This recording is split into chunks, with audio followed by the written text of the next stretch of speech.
कहानी शुरू होती है मलेशिया नाम की लड़की से।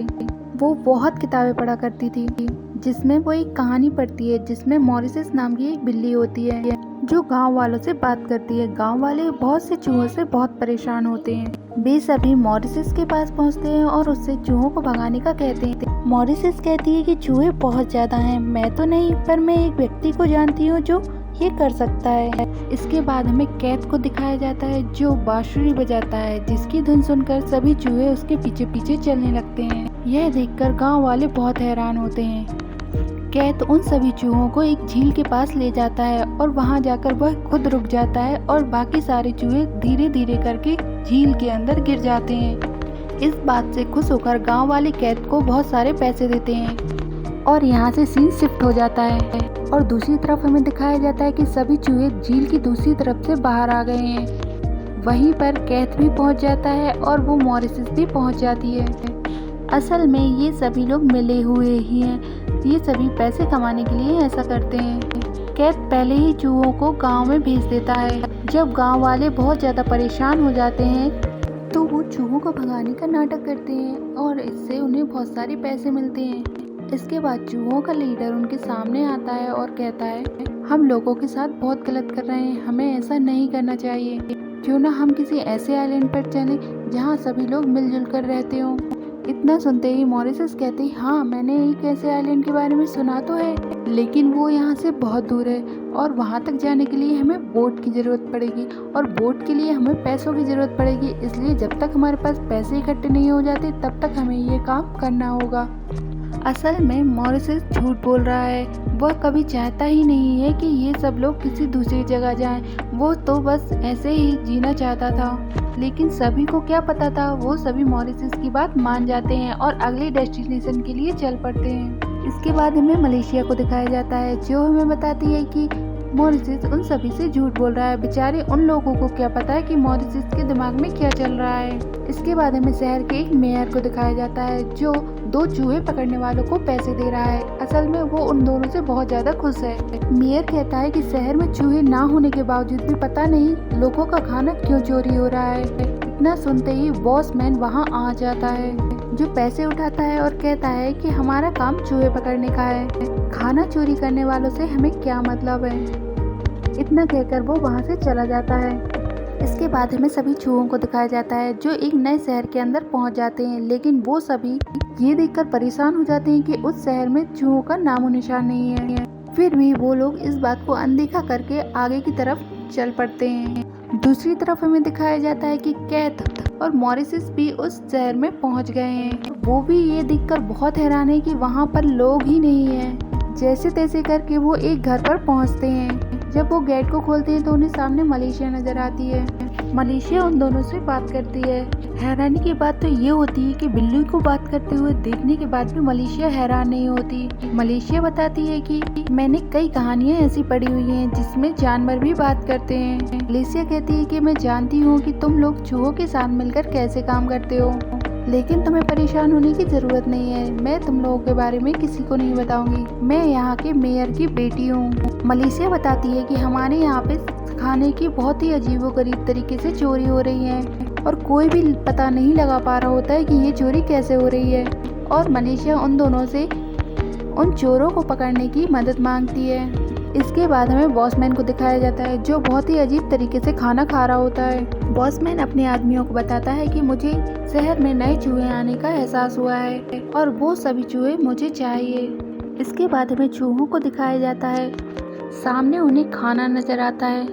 जब एक चूहा उसे खोलने की कोशिश करता है और वो उस ट्रैप में फंस जाता है। इसके बाद हमें मलेशिया को दिखाया जाता है जो कैथ और मॉरिसस को चूहे पकड़ने वालों के ऑफिस में लेकर आती है।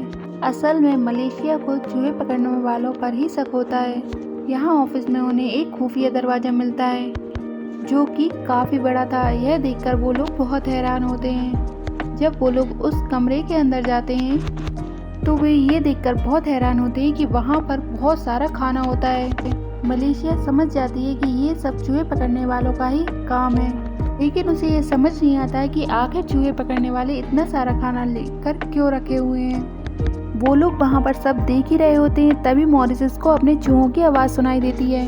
वो भागकर चूहों के पास जाती है, जहां वो देखते हैं कि सभी चूहे एक ट्रैप को खींचते हुए लेकर आ रहे हैं। मलेशिया जैसे तैसे करके उसे ओपन कर लेती है और चूहों का बॉस आजाद हो जाता है। लेकिन इतने में वहां पर चूहे पकड़ने वाले के लोग आ जाते हैं और वो उन सभी को पकड़कर बांध देते हैं। लेकिन मॉरिस किसी तरीके से वहां से बचकर बाहर निकल जाता है। इसके बाद मॉरिस मौका पाकर वापस आता है और अपने साथियों को बचा लेता है, साथ ही मलेशिया और कैथ को भी बचा लेता है। इसके बाद एक चूहा इन सभी को उस आइलैंड पर चलने का बोलते हैं, जहां पर सभी लोग आराम से रहते हैं। लेकिन मलेशिया बताती है कि ऐसा कोई आइलैंड है ही नहीं। यह सुनते ही सभी चूहों को ये बात पता चल जाती है कि मॉरिस उनसे झूठ बोल रहा था और वो लोग मॉरिस से गुस्सा हो जाते हैं। मॉरिस उन सभी से माफ़ी मांगता है और कहता है कि मैं तुम लोगों के साथ यहीं रहना चाहता था, इसलिए मैंने ऐसा कहा। इसके बाद सभी लोग मॉरिस को माफ़ कर देते हैं और वो लोग वापस आपस में दोस्त बन जाते हैं। लेकिन उनमें से एक चूहिया अभी भी मॉरिस से गुस्सा होती है और वो गुस्से में वहाँ से चली जाती है। उसे मनाने के लिए उसका हस्बैंड भी उसके पीछे चला जाता है। यहाँ पर वो लोग नोटिस करते हैं कि उनकी ग्रुप का एक चूहा गायब है। इसके बाद वो लोग भागते हुए जाते हैं चूहे पकड़ने वालों के पास। वो उन्हें जहर की बोतल दिखाते हुए कहते हैं कि हमने तुम्हारे खाने में जहर मिला दिया है और अगर तुम इससे बचना चाहते हो तो तुम लोग हमें बताओ कि हमारा साथी चूहा कहाँ है। अब हमें उस चूहिया को दिखाया जाता है जो भागते हुए एक टनल में पहुंच जाती है। उसे ऐसा लगता है कि कोई उसका पीछा कर रहा है। तभी उसके पीछे से चारों ओर से कुछ हाथ आकर उसे खींचकर ले जाते हैं। यह देखकर उसके साथी चूहा भी हैरान हो जाता है। यहाँ पर उस खोए हुए चूहे के बारे में उन्हें पता चल जाता है और बाकी चूहे उसे बचाने के लिए चले जाते हैं। चूहे पकड़ने वाले अपनी मौत के डर से उन्हें एक और बात बताते हैं कि बॉसमैन कुछ बड़ा प्लान कर रहा है, ऐसा कि जिससे तुम सभी को बहुत ज्यादा खतरा हो सकता है। साथ ही उन्हें ये भी बताते हैं कि इसका राज जंगल में छिपा हुआ है। अब उस राज को जानने के लिए मलेशिया जंगल की तरफ निकल पड़ती है। दूसरी तरफ हमें मॉरिस को दिखाया जाता है जो काफ़ी ज़्यादा लालची निकला और वो सभी पैसे लेकर वहाँ से भाग जाना चाहता था। लेकिन उसके साथी चूहे उस खोए हुए चूहे को ढूंढ लेते हैं, लेकिन उन्हें यह नहीं पता होता कि उनकी साथी मौसी गायब है। मलेशिया जंगल में देखती है कि एक आदमी पाइप बजाकर सभी लोगों को काबू कर रहा है और वो बहुत खतरनाक लग रहा था। इसके बाद सीन शिफ्ट होता है और हमें दिखाया जाता है मौसी का साथी चूहा बॉसमैन के पास पहुंचता है और वो बॉसमैन से अपनी पार्टनर को छोड़ने का कहता है। तब बॉसमैन उसे अपने साथ काम करने का कहता है, लेकिन वो साथी चूहा इस बात के लिए मना कर देता है और वो बॉसमैन से कहता है कि वो उसे उसके साथी चूहे को दिखाए। इसके बाद बॉसमैन अपने कोट में से उसके साथी चूहे को दिखाता है और उसे वापस अपने अंदर ही रख लेता है। लेकिन तभी वहाँ पर मॉरिस पहुँच जाता है और वो अपने दोनों साथियों को वहाँ से छुड़ाकर भाग निकलता है। मॉरिस समझ जाता है कि यहाँ पर बहुत खतरा है। अब मलेशिया और कैथ पाइप बजाने वाले आदमी के रूम में पहुँचते हैं, जहाँ आदमी सो रहा होता है और कैथ छुपके से उसका पाइप चोरी करने लगता है। लेकिन उस पाइप बजाने वाले की नींद खुल जाती है और वो कैथ को सर पर मारकर बेहोश कर देता है। कैथ को बचाने के लिए मलेशिया भी वहाँ पहुँच जाती है, लेकिन इसका कोई फायदा नहीं होता और वो आदमी पाइप बजाकर उन दोनों को ही हिप्नोटाइज करने लगता है और आखिरकार वो लोग हिप्नोटाइज होने भी लगते हैं। तभी मलेशिया का एक रोबोटिक चूहा निकलकर उस आदमी को परेशान करता है, जिससे मलेशिया और कैथ को वापस होश आ जाता है और वो लोग पाइप लेकर वहाँ से भाग निकलते हैं। अब यहाँ पर मॉरिस भी समझ जाता है कि ये शहर उसके और उसके साथियों के रहने के लिए बिल्कुल भी सही नहीं है, इसलिए वो अपने साथी चूहों को लेकर वहाँ से भागने लगता है। वो भाग पाते उसके पहले ही बॉसमैन उनके सामने आ जाता है। बॉसमैन के अंदर एक अजीब सी ताकत होती है, जिससे सभी चूहे उसकी तरफ खींचे चले आते हैं। मॉरिस के चूहे भी बॉसमैन की तरफ खींच रहे होते हैं। तब मॉरिस का एक साथी चूहा उसे मदद लाने को कहता है और मॉरिस भागकर मलेशिया और कैथ के पास पहुंचता है। अब वो तीनों भागकर उसी जगह पर पहुंचते हैं जहां पर बॉसमैन होता है।